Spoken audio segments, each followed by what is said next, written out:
shall I park myself here, yeah? Is that all right? That one? Yeah? I've never done this before, so I'm a bit nervous.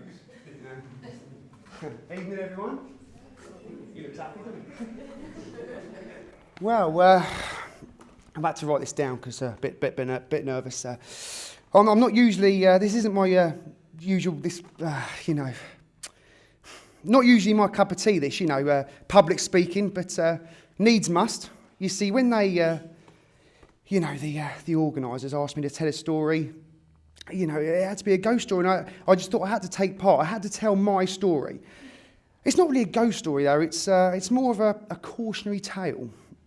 Think of this as a public service announcement, but without the patronising claptrap. So, you all sitting comfortably? Suitably lubricated, madam? No, I meant with the alcoholic drinks. Well, I shall begin. It's that years back, when I was a young boy, I used to work here, in this very establishment. Just out there, in fact, in the Tudor Bar. First proper job I had, but the pay weren't up to much. Could hardly afford to keep my moped running, let alone treat the girlfriend to anything nice.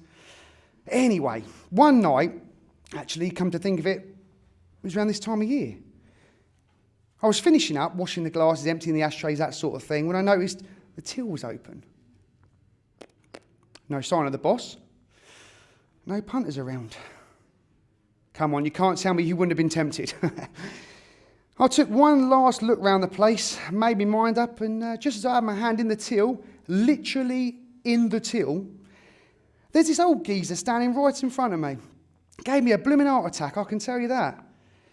And the way he spoke, my God, it was like a mixture of thunder and syrup, all mixed together. You know what he said? I'm going to tell you. He said, "Go on, son." No, he didn't say it like that. No. He said, "Go on, son, I won't tell a soul."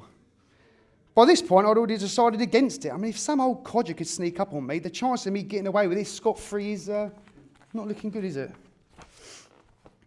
I said as much, and he said, "What if I could offer you a guarantee that you wouldn't get caught?" And then he outlined his terms. Pretty standard deal with the devil stuff, really. He'd make sure I got away with stealing the cash if I gave him a year of my life. One from the very end, not like one in the middle, because that would just be a bum deal, wouldn't it? Anyway, I shook his hand, cold as ice. Was expecting the opposite, if I'm honest. And the deal was done. Stuffed the cash in my pocket, and off I went. The end. Nah, I'm joking. Once I burned through that wodge, which didn't take very long at all, I got wondering if this deal was good for another go. Perhaps it was like a 3 wishes job, like you get with the genies. So I came up with a cunning plan. And actually, it was a shit plan, if I'm honest. More like a pirate treasure map drawn by a 3-year-old. I decided to see if I could nick a bottle of whiskey from work, just to test the hypothesis. Yes, I did science at school. Thank you very much. Bingo, worked a treat. Bottle in my bag under the bar, victory drinks at midnight in the park with the lads. Tried it again with some really totally mint trainers from the high street. Really cocky I was. Actually wore them out of the shop in full view. Store detective even complimented me on them. Should have tried them out a bit before though, because got the wrong size, didn't I? Anyway, seeing the deal was the real deal. Now I'm not stupid, honestly, no I'm not. I realised that I'd already traded in 3 years of my life in for the cash, the bottle of whiskey and the pair of the 2 small trainers. I wasn't that worried though. After all, I was only 20, didn't smoke, went to the gym, probably going to live till what, 100? But I took stock and decided to only use my gift. That's what I was calling it back then.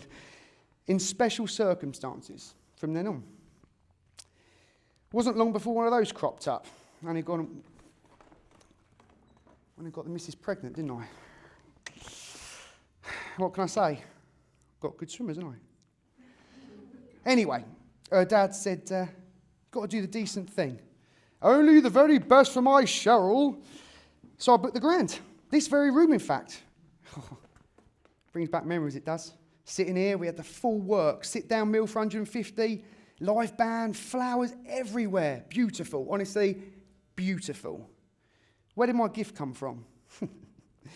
Well, you don't think I pay for the thing, do you? Nah. I pay the deposit all right, just ignored the bills when they come in. And after a while, they just stopped coming in. Cushy, really, isn't it? 10 years ago, we got married. Seems like yesterday. Got 2 kids now. Amy, she's totally gorgeous like her mum. And my little boy, Jay. Love him to bits. So lucky to have him. Well, and Cheryl, of course. Of course, I'm not still working here. Nah. Moved on pretty quickly after I did the till. Gift or no gift, still felt a bit uneasy being there.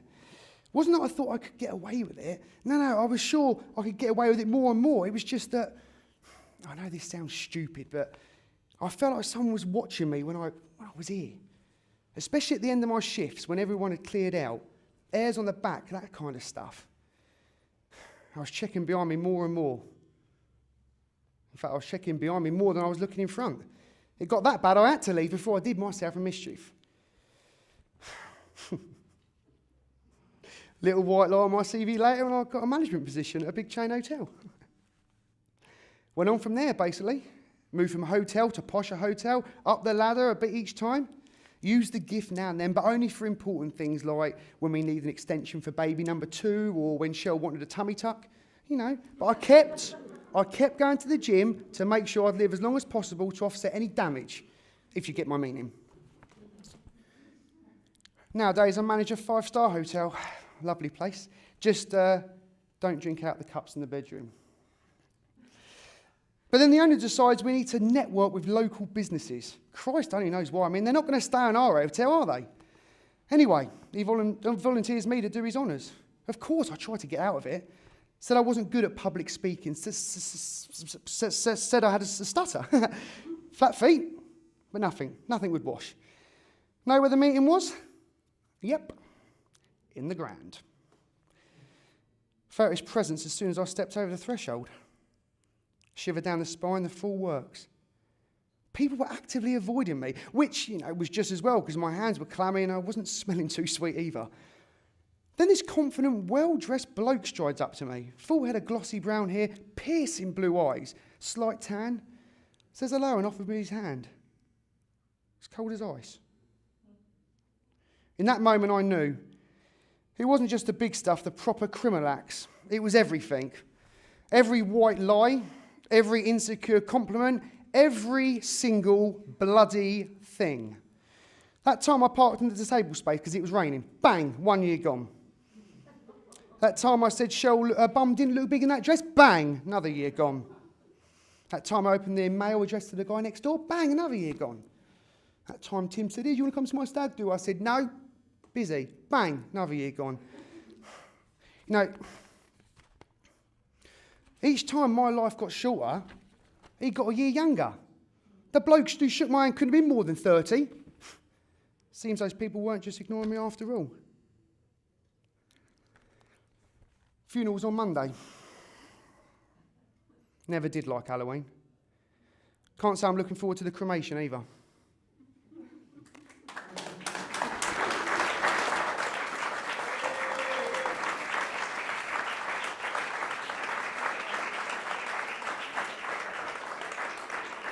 Thank you very much, Ryan Hill. That was fantastic.